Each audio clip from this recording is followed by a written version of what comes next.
This is a production of Cornell University.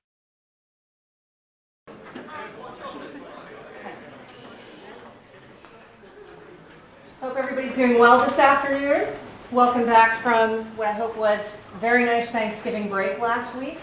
Welcome once again, and finally I should say, to our ultimate seminar of the semester in the Enterprise Engineering Colloquium series. We are very honored and delighted to have with us today a very distinguished gentleman, Dr. Ray Johnson, who is the Senior Vice President and Chief Technology Officer of the Lockheed Martin Corporation. In fact, he's so distinguished that I am not going to introduce him. Instead, I would like to introduce Professor Cliff Pollock, who is the Director for the School of Electrical and Computer Engineering here at Cornell, and also the Ilda and Charles Lee Professor of Engineering. Thank you. Thank you. Well, it's my honor to introduce the speaker tonight. I don't need applause. Don't worry. I have to stand here behind this microphone so I can be heard. Otherwise, I'd wander around with a piece of paper like a professor. But anyway, it's a great pleasure to introduce Ray Johnson today to give us a talk. As you just heard, he's the Chief Technology Officer and a Senior Vice President at Lockheed Martin. Lockheed is quite a large company, over 65,000 employees, 4,000 projects. This is a major enterprise, and this is a major leader of that enterprise. Before joining Lockheed, he worked at a couple of companies, including Modern Technology Solutions and later SAIC. If you know these companies, especially SAIC is a very big think tank used down in Washington for a lot of defense applications. So he's got a good background. He's currently on the board of Sandia Corporation, overseeing that major company. What impressed me was he's been a member of the Air Force Scientific Advisory Board. I've served on some of those committees.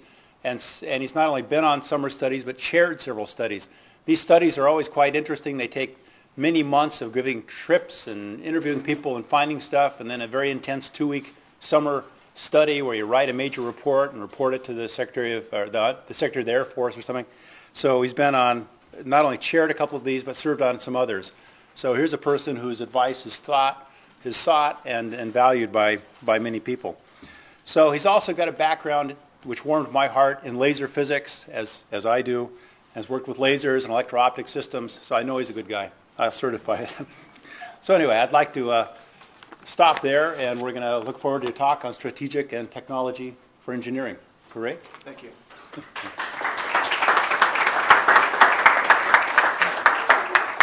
Thank you very much. It's a pleasure to be here today. I have been here since early this morning, and actually we came in last night, and had a good opportunity to talk with a number of the departments in the university and hear about some of the research that's going on. So it was a great day.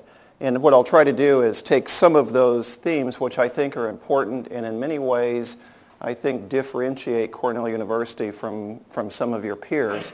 And I'll just say right up front, before I forget it, one of the things that I think is really good and really critical is the idea of the field areas of research, and to bring in multidisciplinary teams. I think that's fantastic. And if you haven't been exposed to other universities that don't do that and tend to really dig deep holes and specialize, that's a very powerful tool. And I think you'll hear some of that theme, if you will, come out in the talk.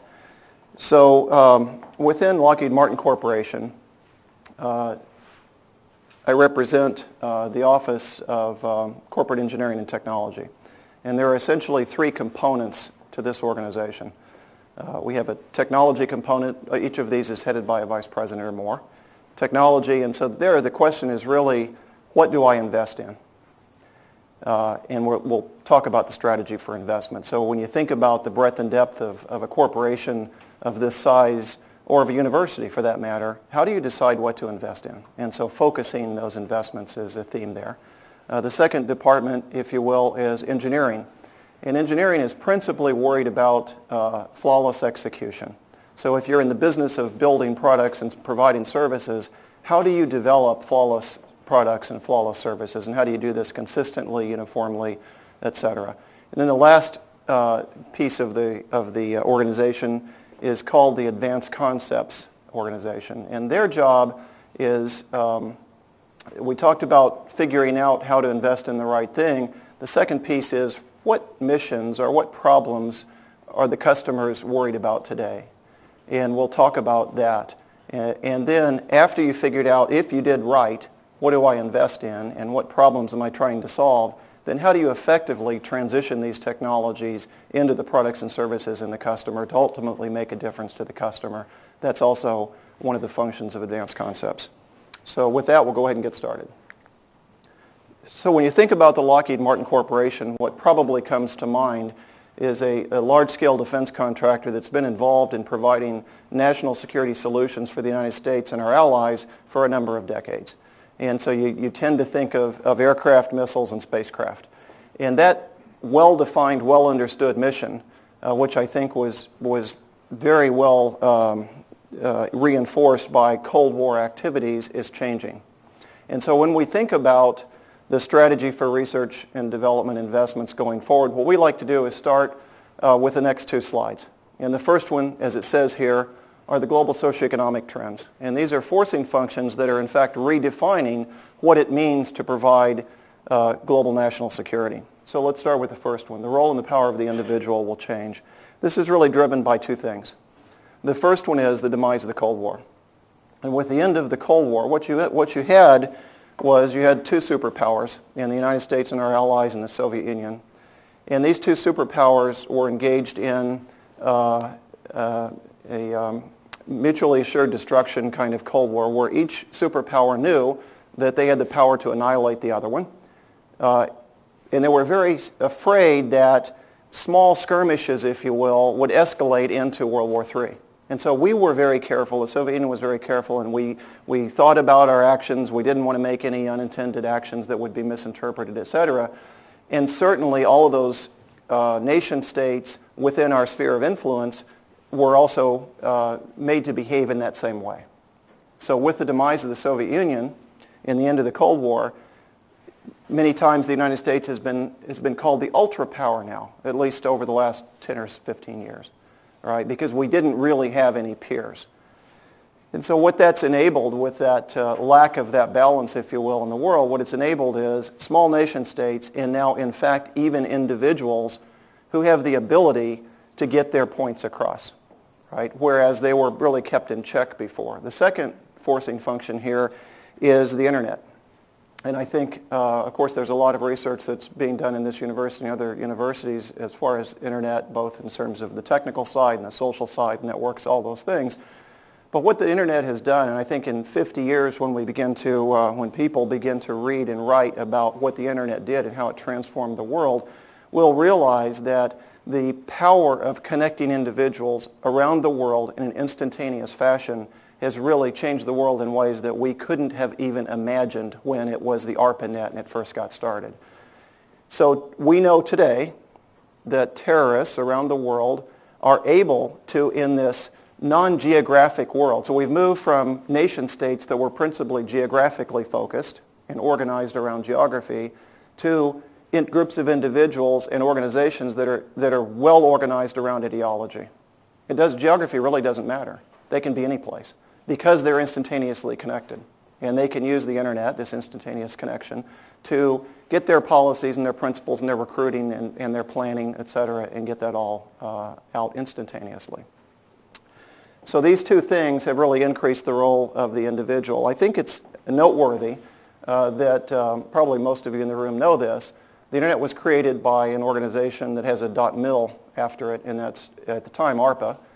Today DARPA, Defense Advanced Research Projects Agency, and the internet was created as a Cold War tool. It was really designed to provide secure, survivable communications in the case of nuclear war. And so because it didn't have central nodes, you couldn't knock out one of those nodes and then knock out the command and control for the United States government. And so it was a military command authority, kind of assured communications. And now, of course, it's interesting that's being used by terrorists and empowering individuals around the world. That kind of naturally leads to the next one, which is the global war on terror and information attacks are here to stay, or global terrorism and information attacks are here to stay. We have to think of this as a multi-decade problem. And in many ways, I think this is kind of a product of our own success. We have made it impossible for even nations, but certainly groups of individuals, to take on the United States in a military engagement. Right? Terrorism is probably not a military threat to the United States. It certainly is an economic threat to the United States. Right? And so imagine, go back a few years, position yourself the way maybe parents were positioned or grandparents were positioned after World War II. All right? We had just won a major war. We were the only country on the planet that had the atomic bomb, and we were feeling pretty good. Through the Marshall Plan, we empowered Germany and Japan, these huge economic engines that over the next 40 and 50 years really fueled the world economy. And imagine how we felt now when Russia or the Soviet Union stole the bomb. And all of a sudden, this huge power that you had, that you just demonstrated the ability to use in Japan and end a world war, imagine how we felt as a nation when that weapon of mass destruction was stolen. And we didn't have, at the time, everything figured out about mutually assured destruction and the Cold War and balance of power and these two superpowers. We didn't have any of that figured out. We were scared to death. I mean, scared to death so much so that people were building fallout shelters, right? We had kids putting their heads under desks as though that was going to protect them from 4,000 degrees, right? And so over time, we had to develop a method to deal with this. And the method that we developed was a campaign level, right, complete isolation of the Soviet Union. We affected them militarily. We affected them diplomatically. We affected them politically. I went to Russia in the early 1990s, and it was like a land that time forgot. They were so completely isolated. We went into Moscow airport, big city, right? You'd expect a big airport there. I mean, there were like 88 computers sitting on the side that were turned off and not functioning. They really were effectively isolated and not a big player in the world. Right? And so it's that kind of campaign level thinking that we have to think about terrorism and how we'll respond to that on a multi-level approach. The next one, this gets back to my introductory comments about the field area and how you're bringing together people from the various colleges within the university.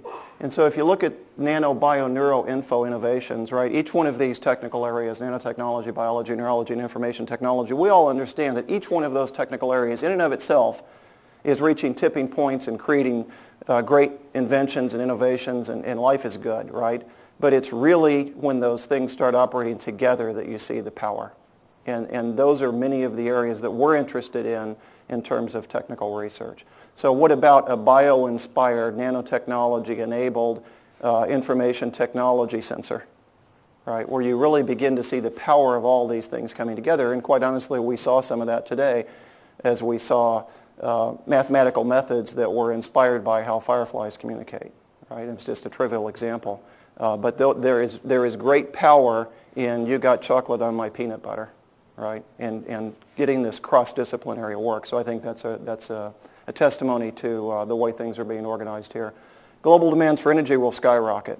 So I read the other day, arguably that we've reached what's called peak oil production in the world. So peak oil production basically means I can't easily extract another billion barrels of oil out of the ground.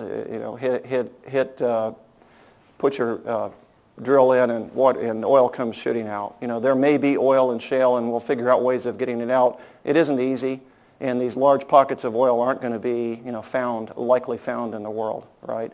So therefore, we've more or less the oil that can be extracted easily, we've more or less reached the peak. And OPEC can control things up and down a little bit, but we're basically there. So it really isn't the supply that I'm talking about, it's the demand. So the United States has roughly 5% of the world's population. We use roughly 26% of the world's energy. The entire set of developing nations in the world uses roughly 30% of the world's energy. So what happens now, this is in the law of big numbers, what happens now when, in particular, China and India, with their 2.2 billion or so people, with the transfer of hundreds of billions of dollars to China in the form of manufacturing, the developed nations, the United States in particular, we're hooked on cheap products, they're hooked on manufacturing, right? And so in order to support that manufacturing, they're using a tremendous amount of energy. And I'm going to talk about it here in a minute when I talk about pollution. One coal-fired electric plant is being brought online in China every day, roughly 360 a year, right? To fuel, if you will, this juggernaut of manufacturing.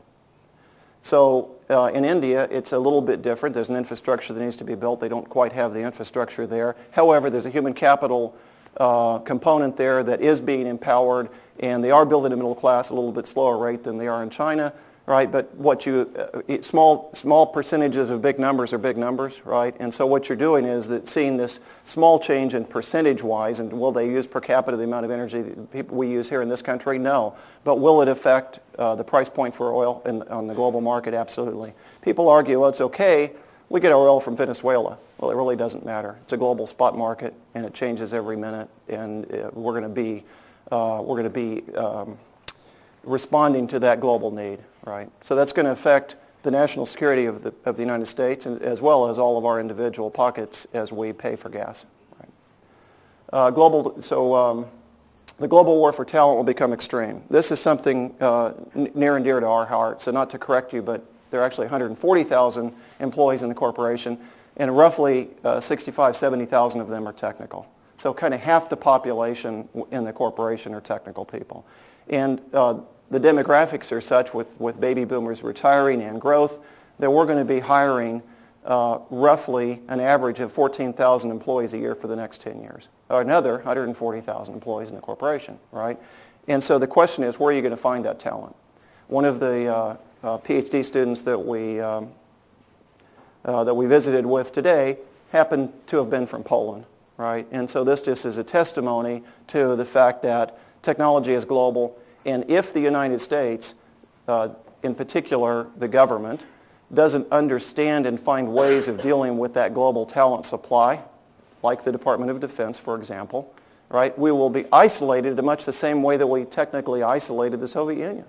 We have to find ways of tapping into that global talent. I'll give you a couple of examples. A name that you may or may not know, Norm Augustine. He's a former chairman of the corporation. He's written a number of books and really a visionary, a true visionary in business and especially in aerospace and defense. We correspond occasionally, and he asked me to go out to Los Angeles and meet with a gentleman, pretty famous guy, happens to be of Indian descent. He's the inventor of the CO2 laser, right? So he started a small company using a laser, a particular kind of laser for some chem biodetection, so I went out and talked to him.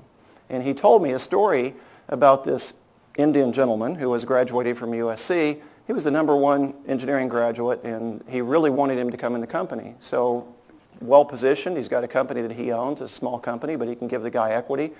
Very challenging job, give him management responsibility. You couldn't find more interesting work. The guy said, "I'm sorry, but I can't take the job." Why? Well, gee, let me think. I can get 75% of the salary, 25% of the cost of living. I go back home to India, and I get to be with my friends and family. It's really about friends and family. So the economic incentive that we had in the United States for a number of years that kept people who were educated here, right, is in part going away. Because a graduate from Seoul National University who comes to Stanford and gets a PhD in engineering can go back to Seoul and work for LG, Hyundai, Samsung, or any of the other multinational global companies that are there, right, with the same economic opportunities that they would have here. Another small example, I did go to India a few times over the last couple of months, 2 times over the last few months. And when I was there, one of the small companies I was meeting with was in the business of providing network switches. Okay, not exactly a super sophisticated technology, although they expect their company to have a market cap of $1 billion in 5 years because of the infrastructure build in India, right? So I met these 3 gentlemen, obviously of Indian descent, and in talking to them, the CEO, the CTO, and the chief architect happened to have been MIT, Caltech, and Berkeley, right? Just an example of the fact that we need to think about talent being globalized, right? Biotech and genomics revolution will cause people to live longer, healthier lives. There is a promise, and we've kind of figured out cancer isn't a microbe. We're not going to solve it that way. Cancer has a lot to do with cell division. And so as we begin to understand systems biology, genomics and proteomics, the instruction set and the building blocks and cell division, and really get that, and the fact that Probably there isn't this thing called junk DNA. There's things we don't understand about DNA, but the body's pretty efficient. And as we really begin to understand that, we will, over the next few decades, make real inroads in solving disease problems that will impact longevity and have a dramatic impact on our lives. That's a good thing. It also is a fact, though, that from a social point of view, I don't know that we've figured out all of the consequences of having people live longer. All right, especially in the West, especially in the developed nations. The largest growing demographic in Japan is 60 plus. Now imagine how the young generation who's responsible for taking care of the older generation feels when all of a sudden, they're not going anywhere. They're living longer, right? And there's huge social pressures. And so if you do the math and things don't change, if you fast forward 30 years, Western Europe's not a fun place to live anymore. You got a declining population, you got declining economies, et cetera, even with this longevity extension. Globalization will change America's relative economic position in relationship with other nations. That's kind of been what the theme has been here. This is a globalization theme. And so we've had the wonderful opportunity of living kind of in an asymmetric world over the last 70 years, 60, 70 years, right? What did we have? Again, after World War II, we did, through the Marshall Plan, put in place these huge economies in Germany and Japan who were our allies. We isolated the Soviet Union. We didn't have to worry about them. China was very nascent as an economy in the world. And so we had friends to the north, friends to the south, big water, right? The world is flat, as we know now, and so things are different. And so we have to think about global competition in a way that, quite honestly, as a nation, we haven't had to think about before. And then finally, I alluded to it earlier, but global climate change and pollution threatening the biosphere. And so what we're really talking about here is not global warming. We're talking about pollution. We're talking about being able to grow food and provide water to people on the planet. And the fact that during the Cold War, you probably hear about it today, where we now have cleanups that we have to do, whether it's POL areas or munition storage plants or nuclear facilities or whatever. There were shortcuts that were taken. And we, even as a rich nation, we took shortcuts and ended up with pollution. If you go to Russia, what you'll find is that there are entire areas of the country that are uninhabitable because they took even greater shortcuts, right? So today, there are countries that are taking those shortcuts. And they're doing it because they have to, because they have a job to get done, and they know they have a job to get done, and they don't have the resources or the time to be as careful as they probably should. So if you've read about the Beijing Olympics, you'll find that they're worried about pollution and its impact on the Olympics and on visitors, et cetera, et cetera. I was talking to a gentleman the other day, and he was telling me about, and it doesn't matter what city it was in, but it was in a country, a developing country that does have a pollution problem. And there was a particular process that was being done by this device, if you will, that was put in the country. And there were standards of cleanliness of the air that came out of this, right, out of this machine. And the fact of the matter was that the air that came out of the machine was cleaner than the air that came in. So not only did it not pollute, it actually, through the cleansing process, the ambient air was dirtier than the air that was coming out. So that gives you an idea of the kind of pollution that exists some places in the world. So now let's move from socioeconomic to some global technology trends. So the first one is going to be real easy for everybody here. And it's one that a lot of the research today is taking advantage of, that I saw today is taking advantage of, and that's the ubiquitous sensing and communications.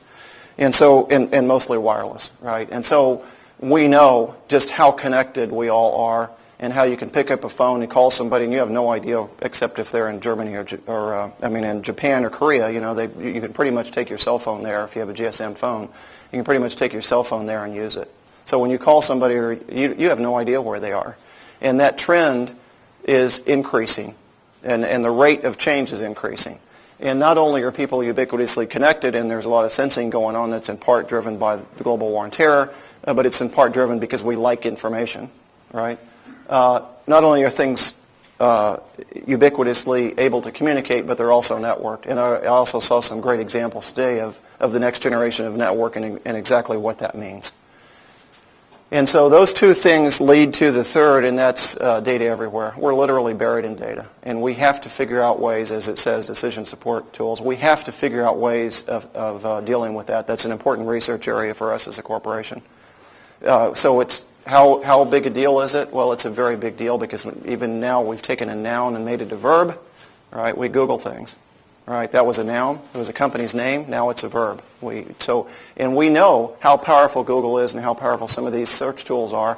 But compared to where we'll be in 5 or 10 years, they're absolutely primitive. So you remember syndicated TV, the show called Star Trek. Before William Shatner got big and became a lawyer and liked Scotch, right? So he used to say, he'd go in the bridge of the Enterprise and he'd say, computer, yes. What sector are the Romulans in? Blah, blah, blah, get the answer, right? So his voice recognition, and I didn't mention this before, when I talked about nano bioinfo, et cetera, that's in large part driven by money that's going to come from the baby boomers. The baby boomers around the world, in particular the West, have amassed trillions of dollars worth of retirement income. Keep in mind, this is a Woodstock generation. The Woodstock generation doesn't want to give up on all the things they've been used to, right? The ski trips, et cetera, et cetera, et cetera. So if you find ways of enhancing your ability to be what it is you are, whether it's artificial knees or skin or memory or whatever it is, you're going to take advantage of that, right? And the same kind of thing is happening here. There's going to be a huge influx of money as baby boomers lose the ability to use keyboards, lose the ability to see the screen. They're going to have voice recognition technology and improve semantic search devices, and the ability to access that information is going to be great. I'll mention as an aside, and it probably won't be, it'll either be more meaningful or not as meaningful here because you're a part of it, but as a corporation, we find it fascinating. We essentially have a bimodal population. There are the baby boomers, there's kind of a gap in the middle, and there's kind of new people who have been in the company 5 or less years, right? These bimodal distribution here. And so the people who have been around for 20 years, when they went to school, right, it was a memory game, right? So principally, the undergraduate degree, they spent a lot of time memorizing things, and there was certainly theory there, et cetera, but there was not the ability to easily gain access to facts like there is today. I mean, you can SMS Google, you can instantaneously have facts, right? May be able to ask people, 6.022 times 10 to the 23rd, what is that? Well, it's Avogadro's number of atoms in a mole of a substance. You may or may not know that, but you know what? We can look it up. So what we find in new graduates is not so much facts on the tip of the tongue, I can look those up, but the ability to think and know where to find things, and we used to call that a master's degree. And so what we're doing is we're finding much more sophisticated students coming out of universities today who haven't had to focus all the duty cycles on facts and are able to spend more time thinking, more time on projects, more time, kind of getting real life experience, and that's a really good thing.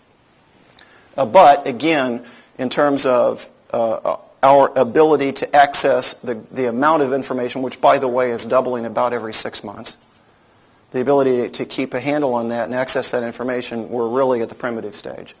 Information is the fourth weapon of mass destruction. So we know about chem-bionuclear, right? And so what I don't mean is information is going to tear buildings down. What I do mean is it can be devastating economically. And so we had some discussions today about information assurance, to use a term, so information security. It's a very, very important topic. And so you probably, if you think about it, it'll make sense to you, but the dependence that all of us have on information technology is absolutely frightening. It's critical to the way we live.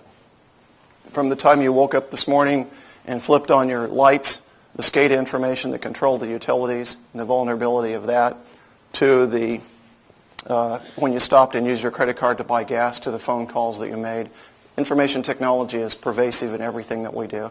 And also, unfortunately, each one of those areas has its own set of vulnerabilities. And so the ability to secure that information and protect us from those attacks is critical. So imagine, for example, if Visa transactions around the world were stopped for a day or two. and just what kind of impact that would have on global commerce. Right? Unmanned everything. A little bit overstated, but not much. And so what we're finding is that there are several reasons that the Department of Defense is investing in unmanned systems. And so you had, you may or may not know it, but some work done here in the Urban Challenge, which was a DARPA project to take an unmanned vehicle and drive it in an urban environment, obey traffic laws, and do it safely and do it rapidly, right? Great, I mean, literally fantastic work that the director of DARPA a few years ago had a gleam that this might happen, and I think had no idea that 6 people would finish this race, right, that they sponsored. So let's kind of separate air and ground, right, and maybe a little bit of undersea and sea surface, but certainly air systems. What's driving that? What's driving it is persistence. And so persistence means, of course, the ability to stare, the ability to be there when things happen, right? Unmanned systems don't have a human in them, and so therefore they don't have to go back down to the ground and do things that a human would have to do, right? They can stay up for longer times. In fact, DARPA is doing research today on unmanned systems that can stay unrefueled overhead for years, right? Not weeks, not months, but for years. And so why is persistence important?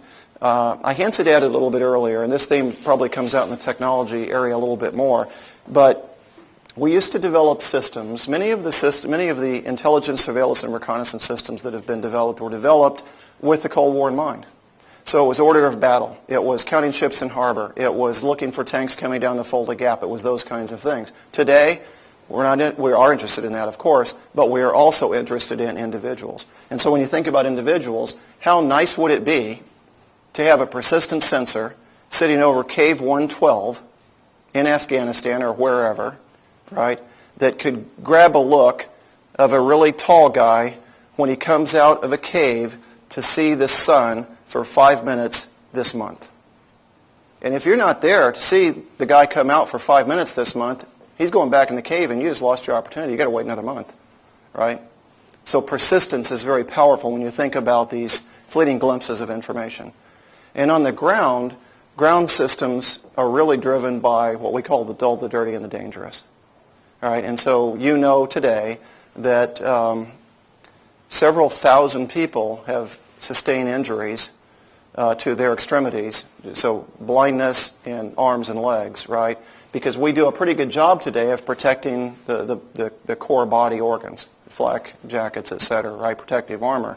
But what happens with IEDs and other things is arms, legs, vision, not so well protected. All right, so what we'd like to do is develop systems that have the ability to do some of those jobs so we don't have to put people in harm's way. And quite honestly, the war in Iraq is fueling that. And then I think the third thing is what I alluded to before, and that's the power of autonomous systems. And the fact that autonomous software for autonomy is getting better, getting Moore's Law is our friend, right? And we're able to do things that we were not able to do before. And so those things are fueling the drive to unman things. And so what we'll probably see there is a lot of mixed mode operation. In the air, what you'll see is, you know, a manned aircraft with unmanned wingmen, you know, things like that. And same thing on the ground. Biorevolution in healthcare. This speaks to what I alluded to earlier, and that's the understanding of the genome and proteomics and you know, not small molecule drugs, therapeutic and diagnostic drugs, not chemistry, right? But in fact, you really protein-based drugs that are well understood and tailored. And I heard a comment made a week or so ago, and I think it's very fitting. And what they said was, these problems are not going to be solved by biologists; they're going to be solved by physicists. So if you think about physics, in 150 years ago, all the problems that physicists were trying to figure out, you're modeling the world around you, right? Whether it's optics or diffraction or whatever it is, right? So physicists, through experimentation, the scientific method, et cetera, they figured out all these models to include nuclear energy, right? All these models that describe mathematically the world around us.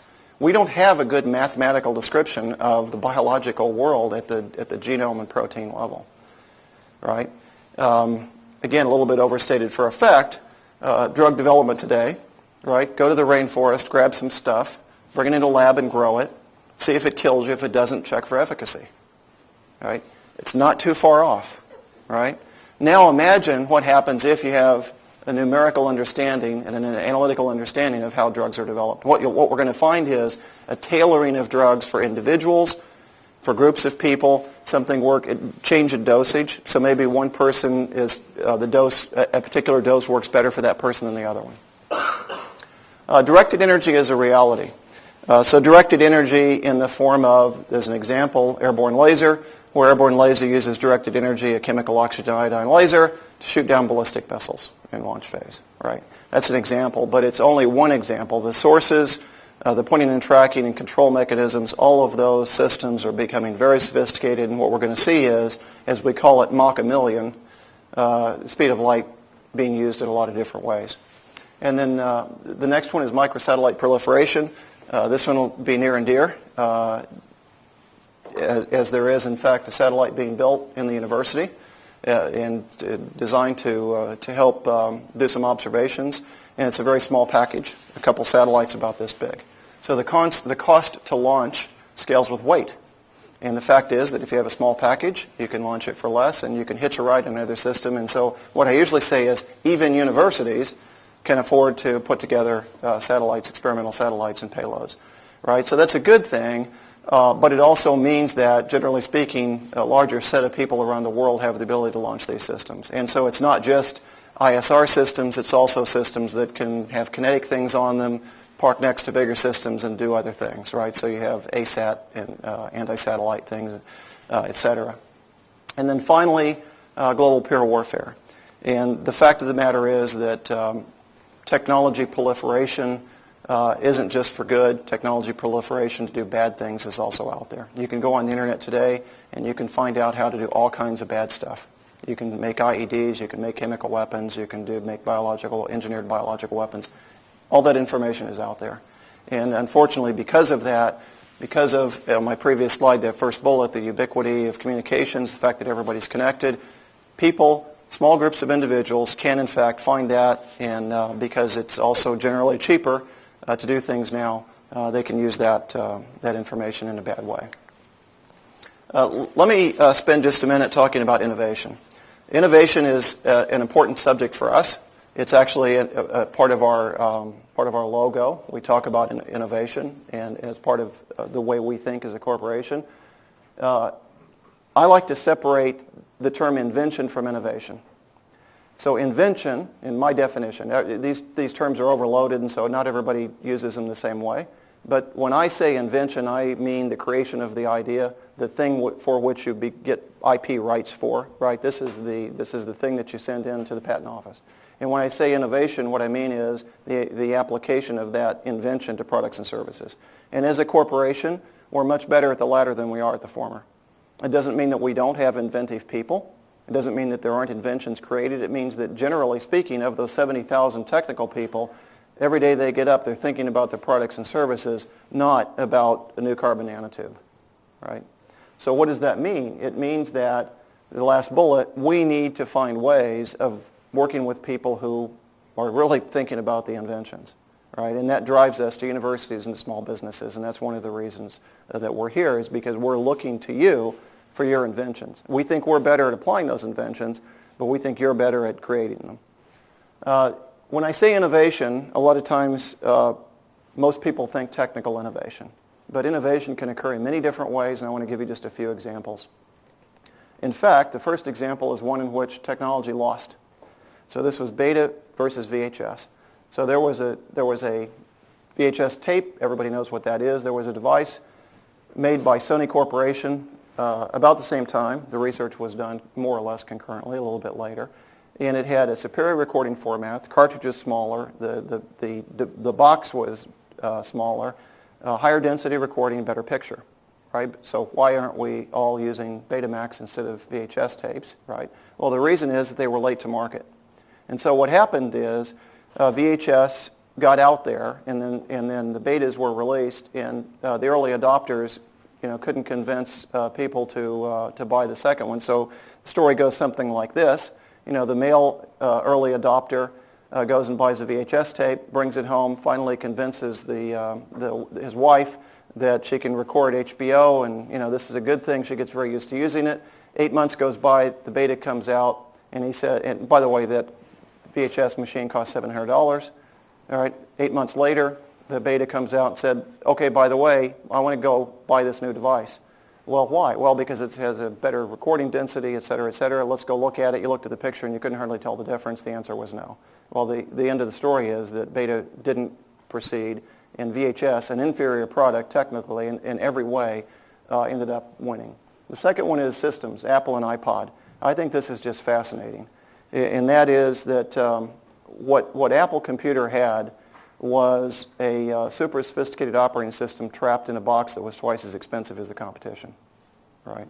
And so they had 10 years ahead of the competition at least, an icon-based mouse-driven operating system trapped inside a Macintosh computer that they insisted on keeping closed architecture and was very expensive.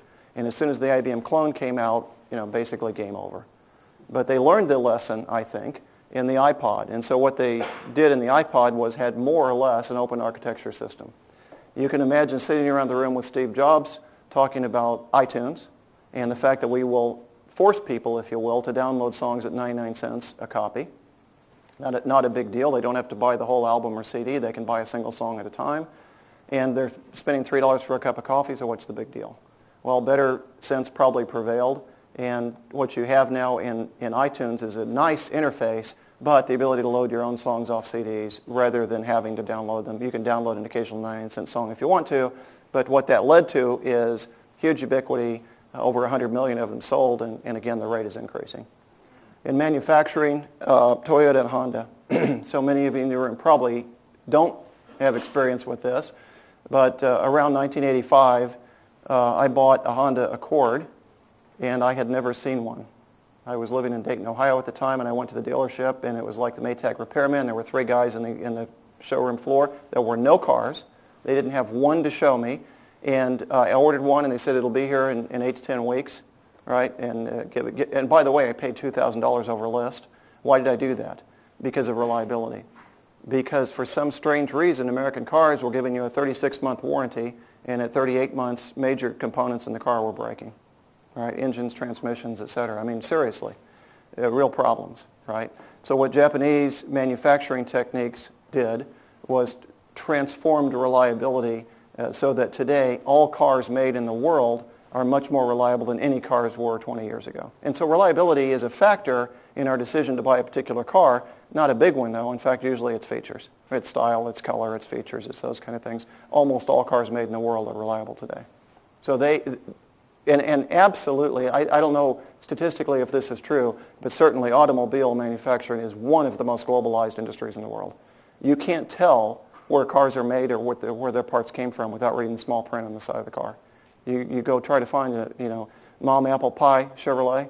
Most small Chevys are not made in the United States. All right. Process Dell. This one also is very interesting, and it's topical in that it's changing right before our very eyes. And so Michael Dell figured out that inventory costs money. And so if I go around the room and take a survey about what kind of computer would you like, a 100 gig hard drive, 1024 RAM video card, 60 gig hard drive, et cetera, you can imagine the number of combinations, permutations that I get. And if I try to keep that inventory, it's going to cost you money. Because when I sell that system to you and pull it off the shelf and ship it to you in 24 hours, on a $3,000 box, I'm going to charge you $150 for the price of the few percent of the total revenue that I have to keep, the total inventory that I have to keep back here. I'm going to have to pass that on to you as a consumer. All right? So Michael Dell figured out, rather than do that, give me 2 weeks and I'll make it for you. So you get online, you put your order in 10 days to 2 weeks you get your computer at $150 less. Now that may or may not be a big deal. We're all kind of instant gratification people. Maybe we go down to Best Buy and we buy an HP, right? But if you're Lockheed Martin Corporation or the U.S. government and you're buying 10,000 of them this month, I guarantee you $150 a piece is going to drive me to buy Dell's. And what that has done is, what that did is drove Dell's entry into the commercial market and the government market at a huge rate, right, and completely outpaced the competition. Now what happens? Price point goes down. So the percentage stays relatively fixed. Price point goes down. Now all of a sudden, instead of $3,000, they cost $400. Now instead of $150, we're talking about $19.95. For $19.95, I'm going to go to Best Buy, right? So what this has led Dell to do is not ignore the call market or the internet market, but not rely on it. So they are now selling in Walmart. They're selling in Staples and other places like that where you can actually go in and buy more of a commodity machine rather than the order to you, right? And the last area is inventory management and Walmart. And so imagine that you have a company that there are over a million employees in, 10,000 stores. How do I sell a little bit less in this hyper-competitive market? How do I sell a little bit less than the competition?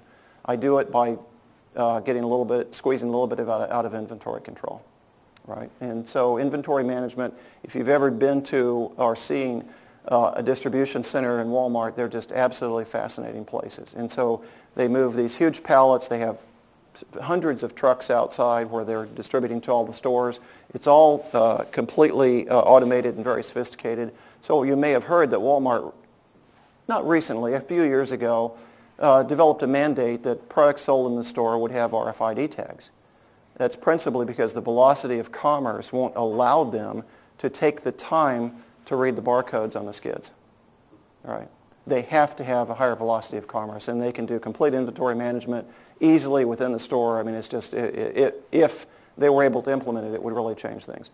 So as a company, we have to think about how we act and how we reinforce behaviors that are important to us regarding innovation.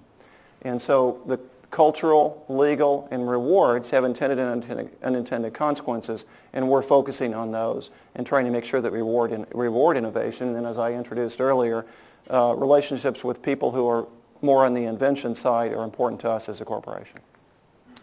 I'm going to change topics here just a little bit. There are probably two main things that I'd like you to remember when you leave today. The first one is on this slide, and that is that successful technology development and integration into products and services requires a convergence of technology, strategy, and business. And why is that? Because each one of those people or organizations bring a little bit something different to the table. So think about technologists. Many of you in the room are technologists. What do we learn? From the time we enter probably high school or undergraduate education, what we learn is 8 dB or better than 6. We strive for perfection, right? 100% solution, when in fact an 80% solution with the right concepts of operations, it can be very effective. We still, as technologists, strive very hard to get a 100% solution, right? What does strategy bring? Strategy brings a very global perspective. They bring an enterprise view. They're not trapped within a local neighborhood of their business, right? So they bring a view that is difficult for the businesses to acquire. So what do businesses bring? Businesses are driven by tactical operations, and what I mean by that is temporally tactical. They have revenue targets to meet for this quarter, for this year, for this 3-year period. So they're driven to make decisions, as you would want them to do to be successful, more tactically. But what do they bring? They bring a customer intimacy that neither the technologist nor the strategist can bring. So by bringing those three together, that's when you really get the power and the ability to integrate things into technologies, successful technology integration into products and services. The graph here, also this 3-axis, also if you look at the apex, this is where we like to live. We really like incremental solutions, current businesses, and current mission and concepts of operation. When we get out to next generation or more radical technologies or new business models or new concepts of operations or new missions, we get less comfortable. So the second area that I wanted for you to remember is that so I mentioned the 70,000 technical people in the company. So imagine if we go out, or I go out and I ask a question, what technologies should we invest in? Imagine the range of answers that I might get. They're going to be in large part driven by what those people are working on today, right? So the second main theme is focus.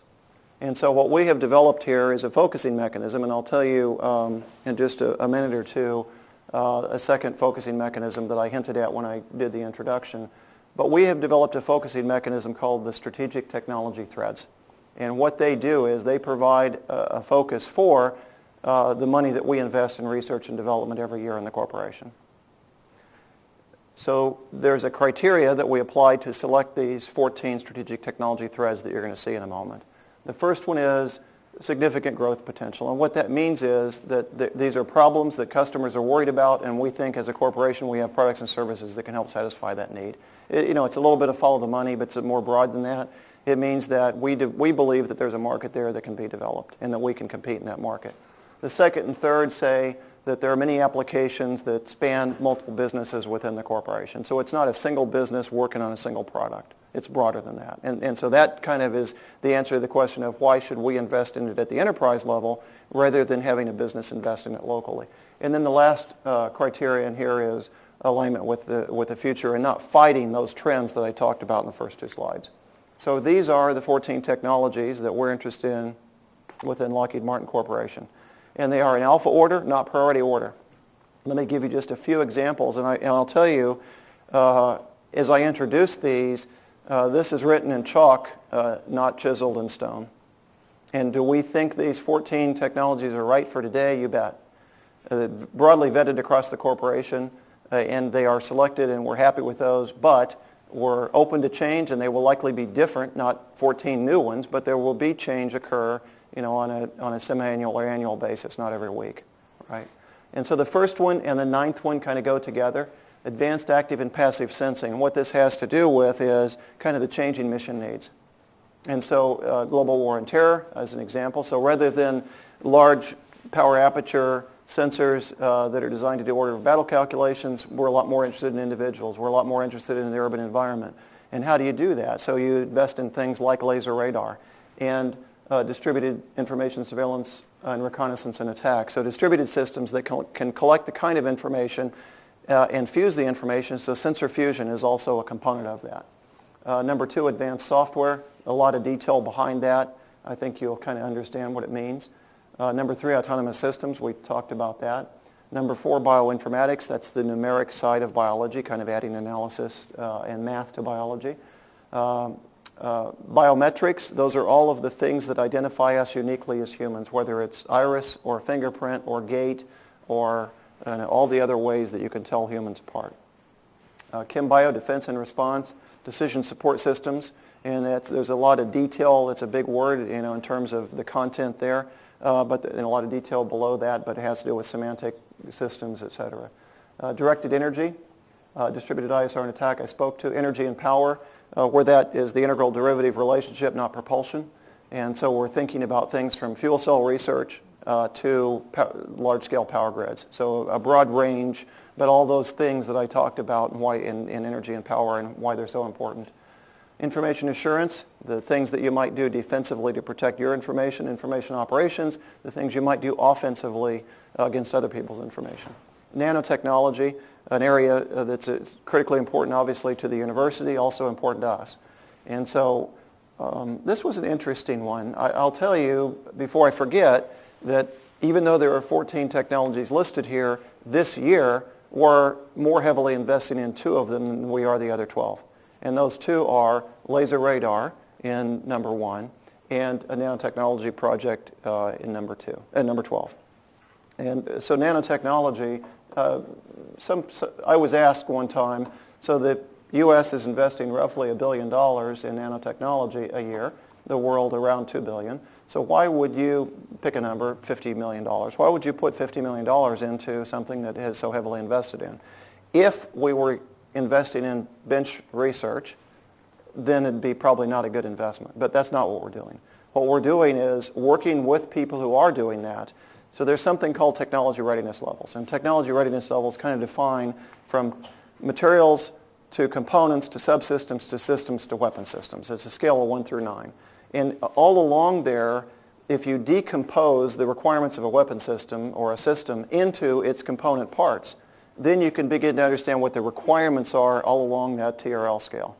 And that's what we're doing. And we're working with individuals, companies, universities, etc., along that scale to make sure that the materials, the components, the subsystems, and the systems all meet our needs.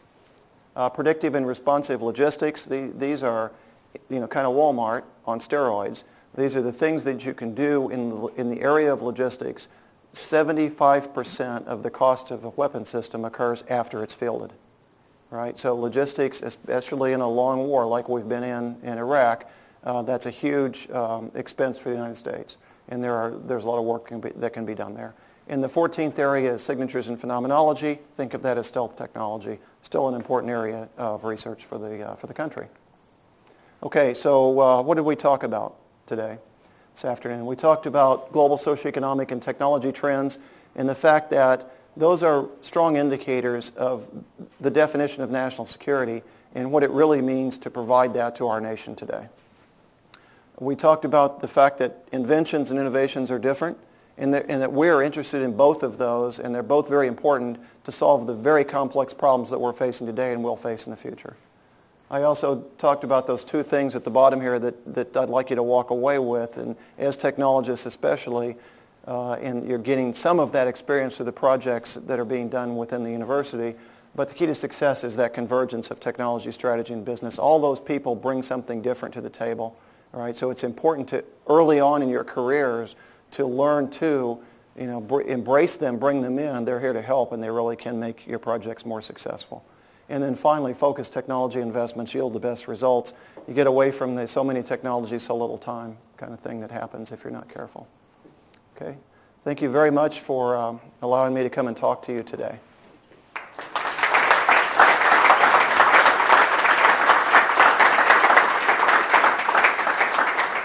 So we're right at 5:30. I don't know if you want to do any Q&A. Probably everybody's got to do something at 5:30, but if you don't, I'm happy to take any questions.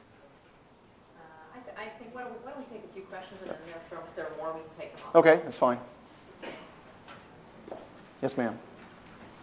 You mentioned about technology vulnerability, whether it's signing into our emails or our credit card use, and each of them has their own problems. Obviously, if you aggregate all of them to try to find a solution that has its own vulnerabilities.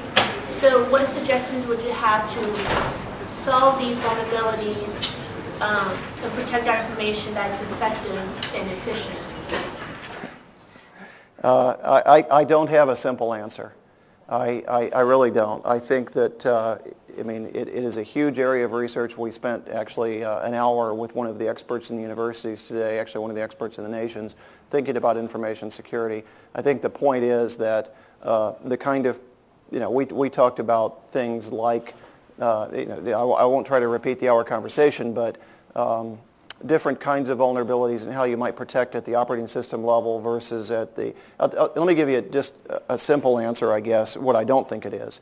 What I don't think it is doing simple things like limiting access or firewalls or things like that. I think it's we have to think about a much more complicated answer that I believe, because of the fact that it's so ubiquitous, will probably, the basis set for solving the problem is not 3 elements. It's much bigger than that. And there may be some common terms and some common themes across that set of vulnerabilities, but I think we almost have to look at each of those vulnerabilities individually and then see if there's some commonality across the set. Any other questions? In the back? Yeah, what is directed energy? Point number 8. Yeah, directed energy is using electromagnetic energy or light to cause effects. So the airborne laser uses a chemical oxygen iodine laser on board a 747 to direct light energy at ballistic missiles to destroy them, right? But you don't have to have that high power an energy. You can use much lower power energies. For example, there is a particular kind of device that you've probably in electrical engineering heard of the skin effect, right? And so it's the penetration depth of electromagnetic energy. What this particular, and I honestly don't remember the particular frequency, but there's a particular frequency that the skin depth is about skin depth. And because of the water on the eyes, it won't hurt you, but you can point this high energy device at people and it causes them to feel as though they've opened an oven, right? And so it heats the skin and they very quickly move in directions that you'd like them to out of the beam, right? And so, and the nice thing about it is it causes no harm to the individual, right? So it's a non-lethal way of crowd control and behavior and things like that. But there's a much broader range of tools, if you will, that are going to be developed because the sources, the electromagnetic and optical sources are getting better, and more importantly, the pointing, tracking, and control and compensation and all those things are getting better. And so we're going to see more of those kinds of systems. So you think things are moving fast until you compare them to the speed of light, right? And then all of a sudden, everything's moving pretty slow, and that's the advantage. You can get there in a hurry, right? Any other questions? Again, thank you very much.